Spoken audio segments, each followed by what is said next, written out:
Ben voilà, comme le dit la petite voix, bienvenue dans ton émission Culture Campus. Aujourd'hui, en compagnie de Maïté, Sébastien, Moïse et Sidi, nous allons discuter du thème du jour, à savoir la détente, amis de la performance. Alors, vous êtes étudiant à l'Université des Antilles et de la Guyane. Sur ce sujet de la détente, amis de la performance, quel est votre avis? Donc, quand on parle de détente, amis de la performance, en fait, on induit que quand on est étudiant, il faut bien sûr travailler ses cours, mais à côté, il faut avoir d'autres activités. Comme on dit familièrement, il faut aérer son esprit pour qu'il puisse fonctionner au mieux. Alors moi, par rapport à Maïté, je ne suis pas entièrement d'accord. C'est vrai qu'il faut être détendu quand on passe les examens, mais moi, je suis plutôt stressé quand je passe les examens et il me faut ce stress. Pour moi, il est vivant, il est indispensable pour réussir.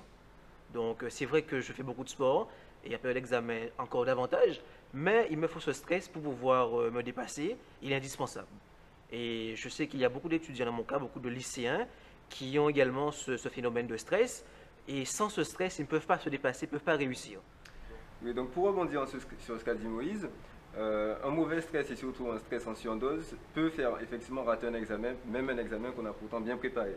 Donc c'est pour ça que c'est important d'avoir des activités qui ne touchent pas forcément à ce qu'on fait à la fac et à nos cours, pour un peu s'aérer l'esprit effectivement et permettre de positiver, éviter le stress qui paralyse, surtout au moment des oraux, quoi.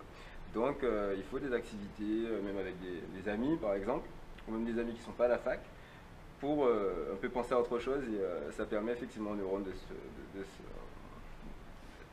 de reprendre un peu d'activité, mais surtout autre que scolaire.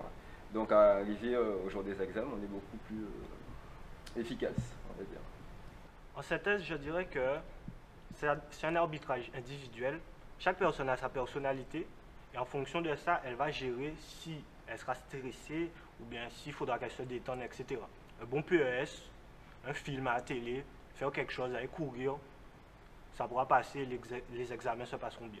Donc justement, sur ce sujet, je vous propose qu'on regarde maintenant un micro-trottoir qu'on a réalisé concernant la détente, amis de la performance.